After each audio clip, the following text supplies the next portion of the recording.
ثبات قدم، استقامت اور صبر. ثبات قدم، استقامت، صبر کا معنی استقامت.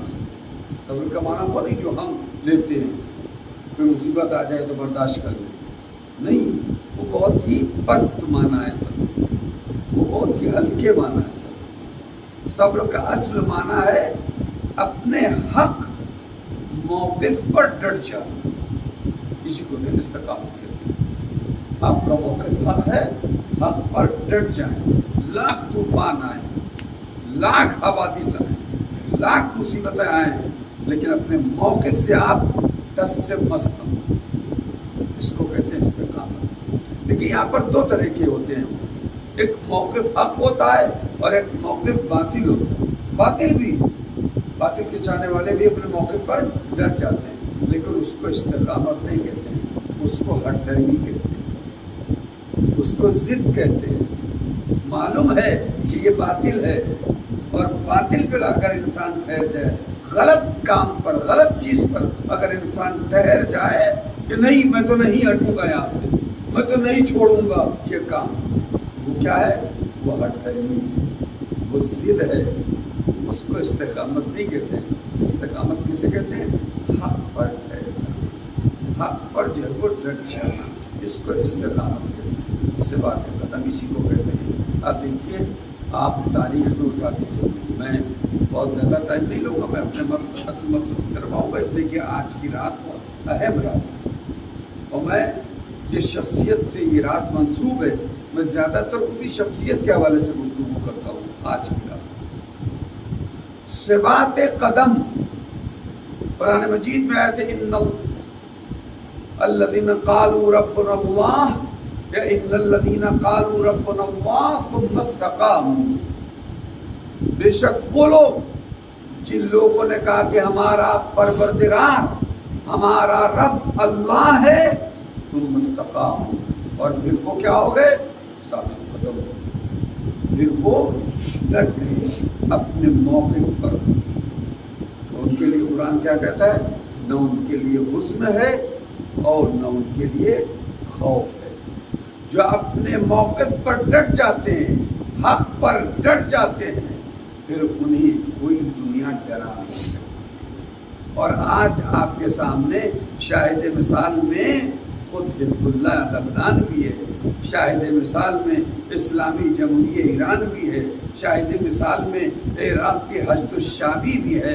جب وہ ہیں کہ جو حق پر ڈٹ گئی، اور جب حق پر ڈٹ گئے تو سپر طاقت بھی ان کا کچھ نہیں بگاڑ. ایک سلوات بھی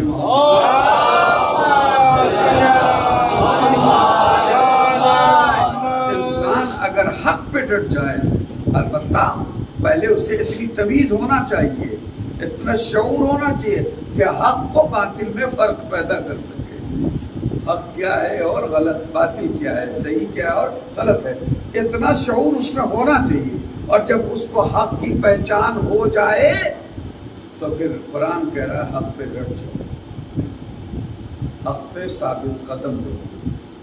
اور اگر حق پہ تم ڈٹ گئے تو خدا کہہ رہا ہے ان تنصروا اللہ ینصرکم، اگر تم نے اللہ کی مدد کی تو اللہ تمہاری، ان تنصروا اللہ ینصرکم، اگر تم نے اللہ کی مدد کی ہے تو اللہ تمہاری.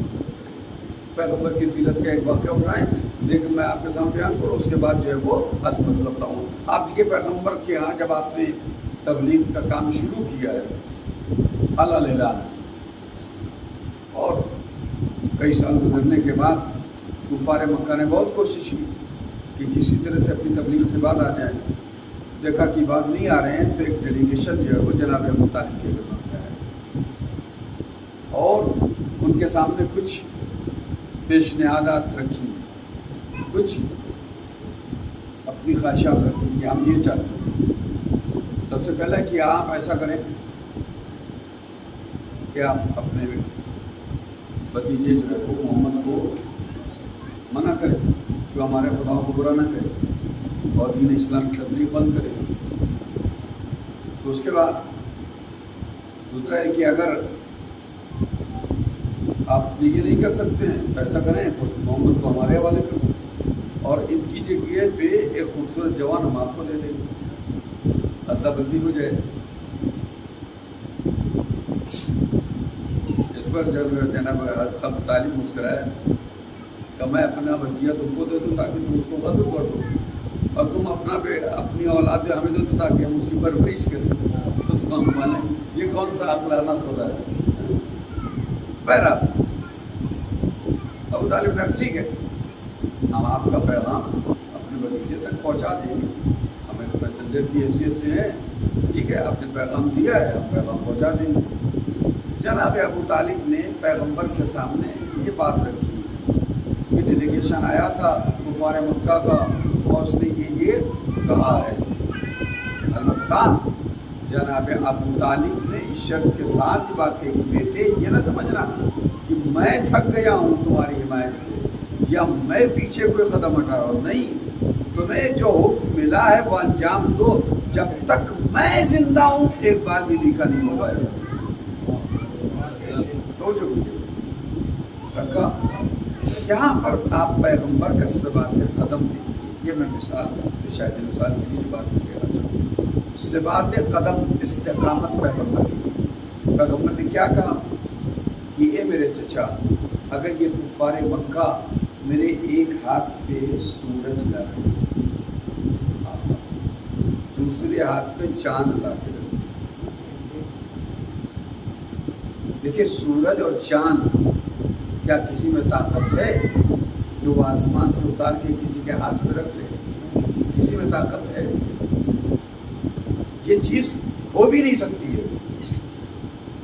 اگر خدا کرنا بھی چاہے تو جسے کہیے جو وہ مصلحت کے خلاف ہے۔ اگر سورج کسی کے ہاتھ پہ آ جائے دنیا ختم ہو جائے گی۔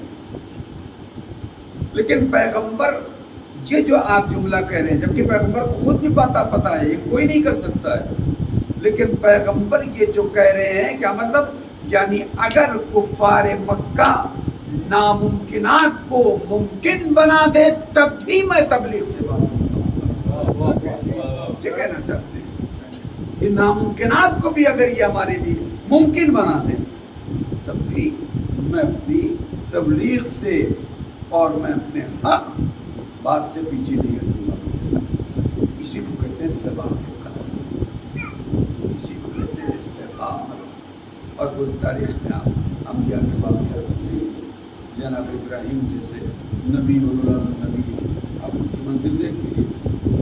نمرود جناب ابراہیم کو آگ میں پھینکنے کی کتنی بڑی آگ روشن کی، کوئی ہوتا ڈر جاتا، اپنے موقع سے پیچھے ہٹ جاتا، لیکن آگ پہ پھینک دیا گیا۔ لیکن جناب ابراہیم کا جو موقف تھا توحید کی تبلیغ کرنا، اس سے آپ پیچھے نہیں گئے۔ تو انبیاء ہوں یا امام معصوم، آپ دیکھیے حق کے مسئلے میں جو ہمارا اور آپ کا فریضہ ذمہ داری ہے کہ ہم اس پر ڈٹ جائیں، لاکھ فتنے پیدا ہوں، لاکھ کرایا جائے، لاکھ دھمکیاں دی جائیں، لاکھ لالچیں دی جائیں، لیکن اگر پتہ ہے کہ یہ بات حق ہے تو ہمارا یہی طریقہ ہونا چاہیے، ثابت قدم، دنیا چھوڑ دے لیکن اب ہم اپنے موقف سے نہیں ہٹیں گے۔ امام صلی اللہ علیہ وسلم نے کیا کہا تھا مدینہ سے نکلتے ہوئے؟ یہی تو کہا تھا نا کہ اگر تمہاری دنیا میں حسین کے لیے کوئی ایک گوشہ بھی نہ بچے رہنے کے لیے، کوئی ایک گوشہ بھی، تب بھی ہم کیا کہہ رہے ہیں، لما بایات ہو جیسے تمہاری اس دنیا میں ایک گوشہ بھی حسین کی حفاظت کے لیے نہ ملے تب بھی حسین یزید کی بیعت نہیں کرے گا۔ یہ موقف ہے، یہ ثبات قدم، یہ استقامت، ڈٹ جانا۔ ہم حق پہ ہیں تو پوری دنیا ہمارے خلاف ہو جائے، ہم حق پہ رہیں گے۔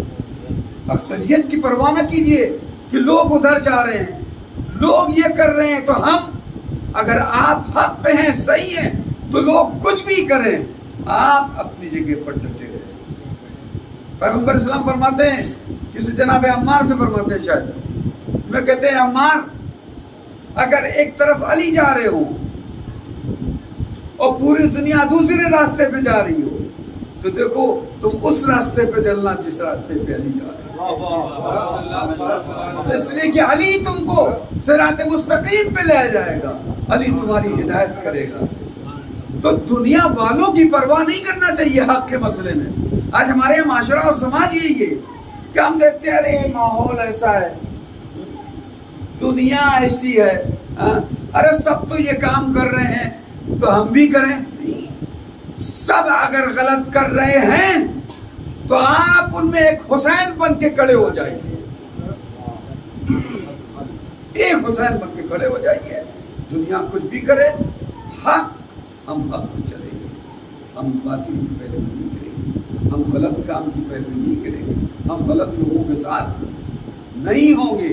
یہ سوال اب دیکھیے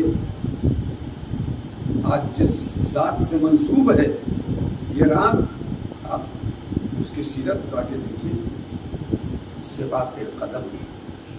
امام فرماتے ہیں کانا امن العباس ابن علی صلب الایمان ونافذ الوسیلہ. چلے امام فرماتے ہیں کہ ہمارے چچا عباس صلب الایمان, صلب الایمان یعنی ایمان میں بہت ہی مضبوط تھے. دیکھیں ثبات قدم کہاں پیدا ہوتا ہے؟ ثبات قدم اور استقامت ایمان کی مضبوطی سے آتا ہے. اگر ایمان مضبوط ہے تو قدموں میں کہیں لغزش ہوگی نہیں, لیکن اگر ایمان مضبوط نہیں ہے, ڈماڈول ہے, تو ظاہر سی بات ہے قدم بھی نہیں ٹھہر پائیں گے. اسی لیے ضروری ہے کہ پہلے ہم اپنے ایمان کو مضبوط, اور جب ایمان مضبوط ہو جائے گا تو پیروں میں جو ہے وہ مضبوطی آ جائے گی, اس بات پہ قدم ہو جائے گا.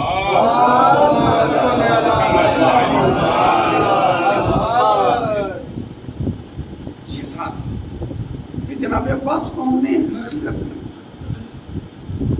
اس ذات کے ساتھ بھی ہم نے بہت ظلم کا بتایا کہ نا انصافی. جناب عباس کو حقیقت میں جیسے پہچاننا چاہیے تو ویسے نہیں پہچاننا. جناب عباس کو ہم نے کس اعتبار سے دیکھا ہے؟ بس ایک پہلو دیکھا ہے, ایک رخ, وہ کیا بڑا شجاع تھے. یہی تو رخ ہے نا جناب عباس کا ہمارے سامنے, کہ جناب عباس بہت شجاع تھے, بہت بہادر تھے. فوج یزیدی جو ہے وہ ان کے سامنے جو ہے وہ ٹھہر نہیں سکتی. سب صحیح ہے, اس میں کوئی شک نہیں, وہ اپنی جگہ پر حق ہے, لیکن یہ ظاہری طاقت, یہ ظاہری شجاعت ہے جس کو ہم سمجھتے ہیں. اس سے کہیں زیادہ عباس کی جو معنوی شجاعت تھی اس سے کہیں زیادہ. دیکھیے ظاہری شجاعت کیا ہے؟ تلوار ہاتھ میں ہو, دشمن کے سر کاٹتے جائیں, یہ ظاہری شجاعت. لیکن باطنی شجاعت, ایک واقعہ پیغمبر کے حوالے سے سنا, صلوات بھی محمد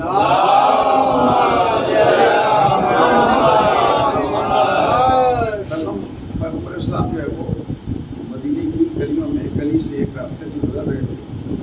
چند جوان جمع تھے وہاں, اور وہاں مقابلہ ہو رہا تھا وزن برداری کا, وزن اٹھانے, ویٹ لفٹنگ. وہ زمانہ اس زمانے میں تھا وزن برداری, آج کا ترقی یافتہ ہے تو ویٹ لفٹنگ, وزن اٹھانے کا مقابلہ ہو رہا تھا. ایک بہت بڑا بھاری پتھر رکھا ہوا تھا, اور یہ ہو رہا تھا کہ جو جوان اس بھاری پتھر کو اٹھا لے وہ طاقتور ہے, وہ شجاع ہے, وہ بہادر ہے. پیغمبر کھڑے ہو گئے وہاں, دیکھنے لگے کہ بھائی دیکھیے کون بہت بڑا طاقتور ہے, بہت بڑا شجاع ہے. خیر واقعہ ختم ہو گیا. اس وقت پیغمبر نے بتایا ان جوانوں سے کہا کہ میں تم کو بتاؤں کہ اس سے زیادہ بھی جو طاقتور انسان ہوتے ہیں, یہ جو پتھر اٹھانا, ویٹ لفٹنگ, وزن اٹھانا, یہ کوئی کمال تھوڑی ہے. کمال یہ نہیں ہے بلکہ کمال یہ پیغمبر فرماتے ہیں اشجع الناس. اشجع یہ عربی میں جیسے کہ افعل التفضیل جو یہ وزن پہ ہے، یعنی سب سے زیادہ شجاع. اس کے معنی سب سے بڑا بہادر، سب سے بڑا شجاع. اشجع الناس، لوگوں میں سب سے بڑا طاقتور شجاع کون ہے؟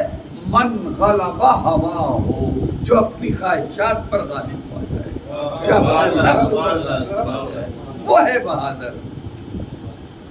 یہ جو گلیوں میں کچھ ایسے افراد ہوتے ہیں محلوں میں چھچورے ٹائپ، ان کو تھپڑ مار دیا، ان کو گالی دے دی اور ایک عزت مند انسان اس سے ڈرنے لگتا ہے، یہ بہادر نہیں ہوتے، یہ نفس کے غلام ہوتے ہیں، یہ نفس کے غلام ہوتے ہیں. بہادر وہ ہے جو اپنے نفس کو اپنا غلام بنا لے، جہاں یہ کہے وہاں اس کا نفس اس کی اطاعت کرے. اس کو کہتے ہیں شکر، اس کو کہتے ہیں بہادر. جناب عباس وہ طاقت جو آپ نے دیکھی ہے یا جس کو ہم سمجھتے ہیں، اس سے کہیں زیادہ جناب عباس شجاع اور بہادر تھے کہ انہوں نے اپنے نفس کو اپنے مٹھی میں کر لیا تھا، اپنے قبضے میں کر لیا تھا. مجال ہے کہ نفس عباس کے ارادے کے خلاف کچھ قدم اٹھا کر شیر ہے جناب. آپ اس انداز، اسی لیے امام فرماتے ہیں یا کسی بہت بڑے جو عالم کا قول ہے رائٹر کا کہ عباس ابن علی کانا من الفقہاء اہل بیت. تو شجاعت ہے علم کے اعتبار سے کہ عباس ابن علی اہل بیت کے فقیہوں میں تھے. فقیہ کس کو کہتے ہیں؟ یہ جو مرجع ہوتا ہے اس کو فقیہ کہا جاتا ہے.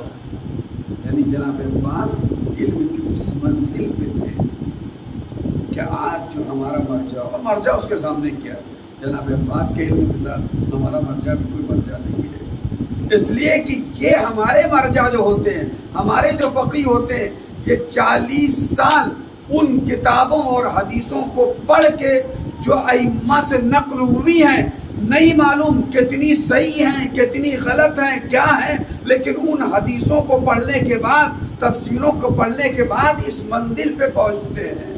تب کہا جاتا ہے فقیہ. عباس کی ذات وہ ہے کہ سبق العلم و سبقہ. عباس اسے کہتے ہیں جس کو علی نے علم بھرایا تھا ویسے جیسے پرندہ اپنے بچوں کو بھراتا. سلوات دیجیے محمد.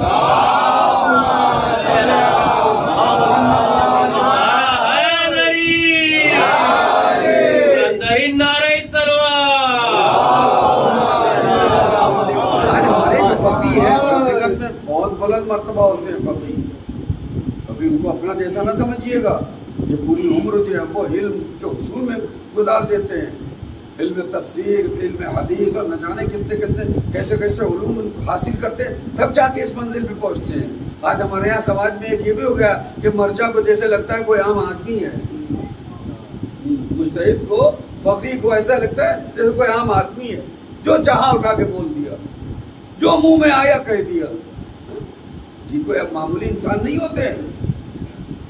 لیکن میں کہہ رہا ہوں کہ اتنی بلند منزل پہ پہنچنے کے بعد بھی فقیہ جناب عباس کا مقابلہ نہیں کر سکتا ہے. اس لیے کہ یہ جو فقیہ بنتے ہیں، یہ عباس کے باپ سے جو حدیثیں صادر ہوئی ہیں، ان حدیثوں کو پڑھنے کے بعد عباس وہ ہے جس نے اپنے بابا سے ڈائریکٹ علم حاصل کیا.